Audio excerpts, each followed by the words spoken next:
So we got a Glycine Combat Sub 42 millimeter.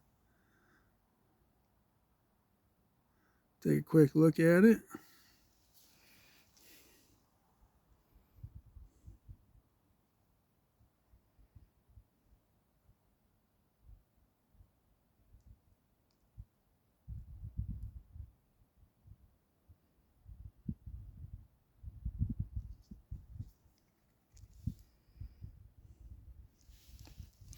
Beauty, eh? And then I got the old MWC P656. That is the correct date. That's not. I just set this sucker today. Oh, wait, today's the 3rd, isn't it? Shit. I think today's the 3rd. All right, so dimensions on this bad boy. I just have this one up for reference.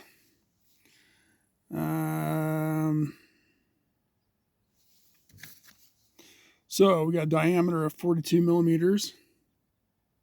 And a nice big fat crown. 11 millimeters thick. And that's the kicker here. Goddamn mosquitoes.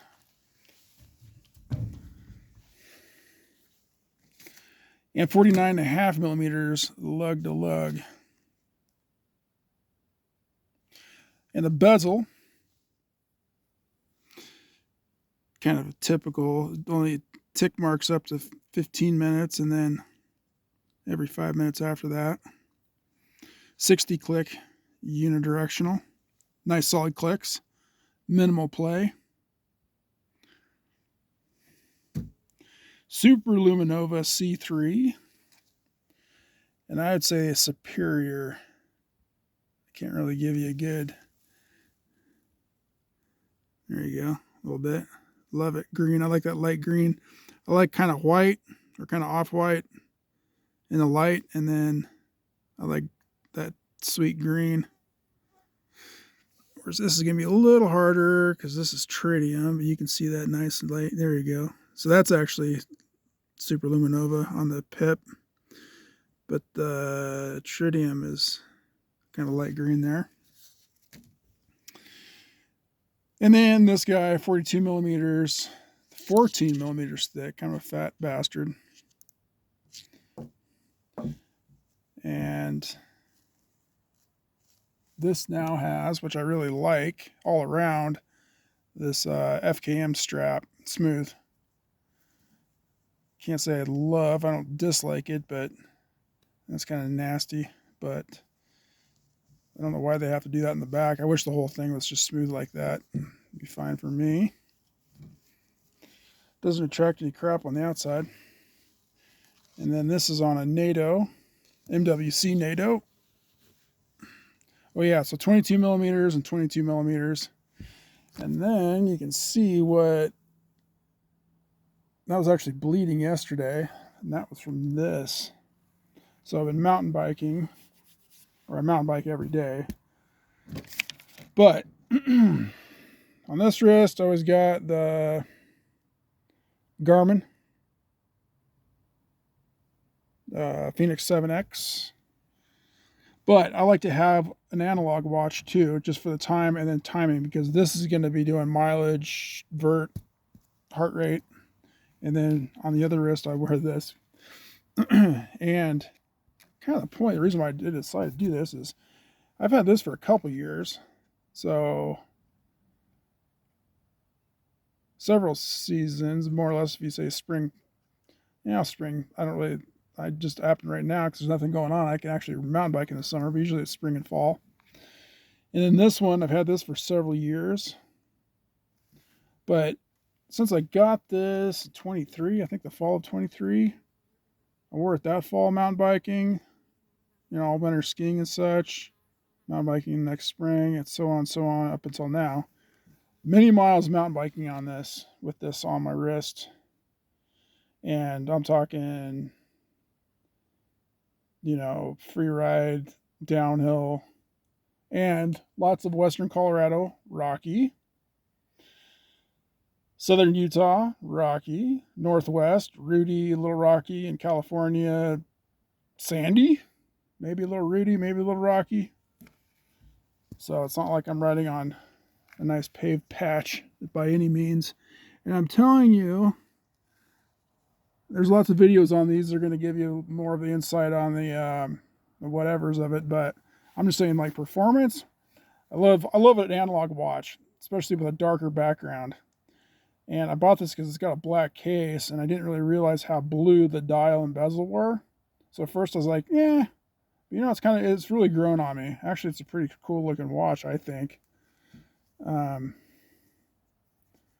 pretty much only had it on a NATO strap. It came with a black band, but I'm not a real metal bracelet guy for the most part, especially when you're out doing stuff. So if you have a lightweight, thin watch like this on a NATO, any activity is great with it. And this is pretty comfortable, except for when you're mountain biking, it'll dig the crap out of you. So I was kind of rotating these back and forth, and then it started really beating me up. So I'm just going to go with this now for mountain biking, unless I throw this back in a NATO strap. But so the movements in these two, what is it, 28,800 beats per second or minute with this, and it's either the ETA 2824-2 or a GL-0295. Yeah.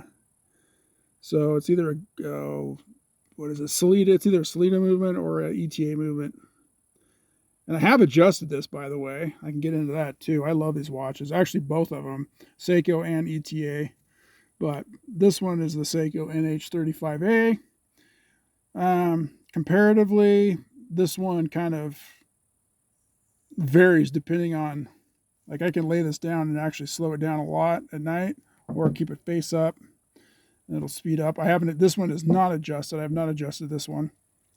It's always run about 8 seconds, 6 to 8 seconds a day, kind of depending on what you do with it at night. Like if you lay it down, dial or stem down, crown down at night, or face up, like you can kind of keep it in time. And then this one, pretty much ETA movements, depending on how you set them. This was when I first got it running like a second or two a day slow with a full manual wind, which I don't like doing. I like just to shake a watch, and then I kind of judged on how it holds that time. And then, you know, as you move through the day or go do your thing, it's going to wind itself up. But I don't like it running slow on the bottom half of the wind and then fast on the top. I don't like that. My experience with ETAs, I own a handful, half a dozen, is they'll lock into a time pretty good, except for like the bottom, whatever percentage of that spring wind. Like if it's not wound up, it'll lose time pretty quick. But if it's like medium to full wind, it'll lock in, and less variation on stem down, crown down, or face up. That's what I've noticed. And these, very easy. Any idiot can adjust these. I did it. All you got to do is take the case back off. And then there's lots of videos explaining how to do this. So I'm not taking credit for that, but it's a very easy process. Just this little like 1mm screwdriver or so. Mine, I had to use it on like a knife sharpening stone to sharpen it up to actually get it into that screw head. They're very small. But I adjusted it. Now it runs probably when I've ridden and it's fully wound. It's probably running 8 seconds a day fast, which is great. And then you can kind of slow it up. You can't slow it down, but you can get it to more flat line, if you know what I'm saying, by doing crown down at night. Which like I said, with these, the Seikos, they tend to walk. Now, I also have a Miyota 9000 series. You give that a shake, and it doesn't matter what you're doing. As long as that sucker's on your wrist, it locks in on a time. It does not change.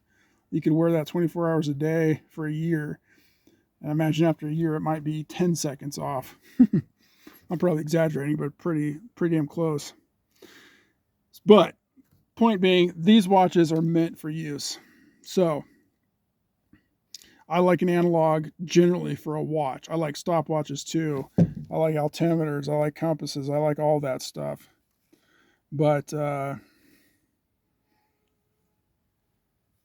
as far as like just telling time, I like a watch with a bezel. I can't get away from the bezel. I like to time stuff. So if I'm mountain biking, one wrist, you got your mileage, vert, heart rate, all those things, even a map if you want to stop and click through to the map. But as far as time and timing goes, this is great. Plus, if you're in the trees and it's dark, it doesn't matter.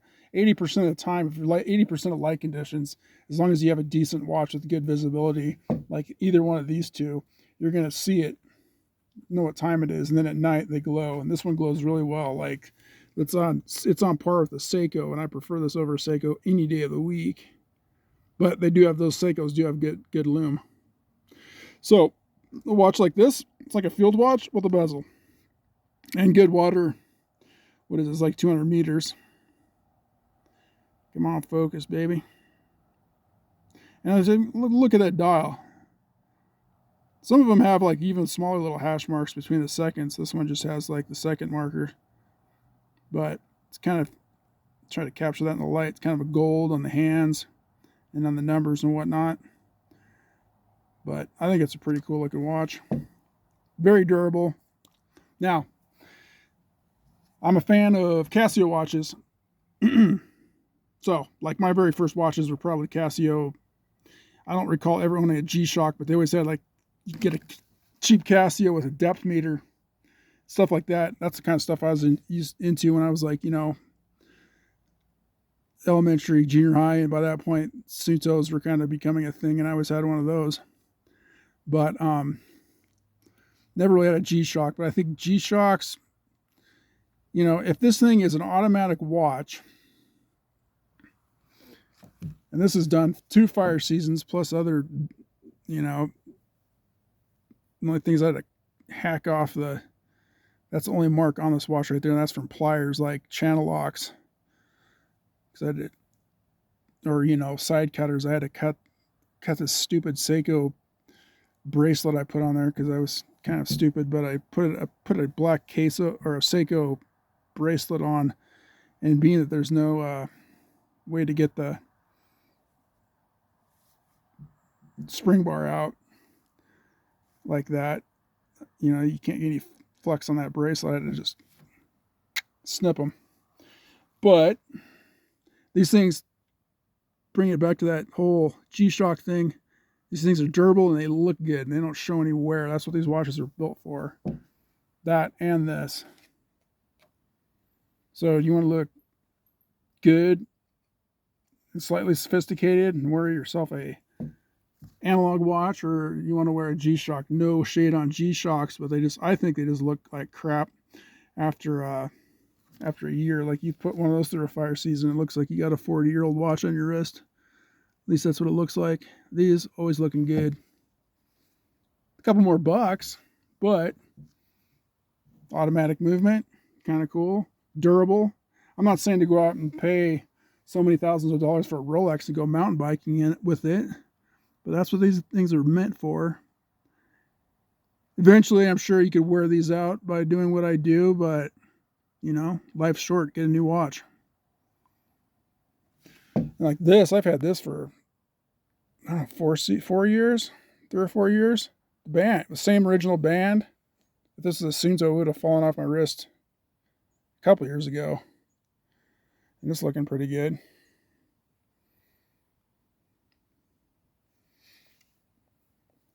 No shade on G-Shocks though, they're badass. Badass dudes wear them, I'm sure. But anyway,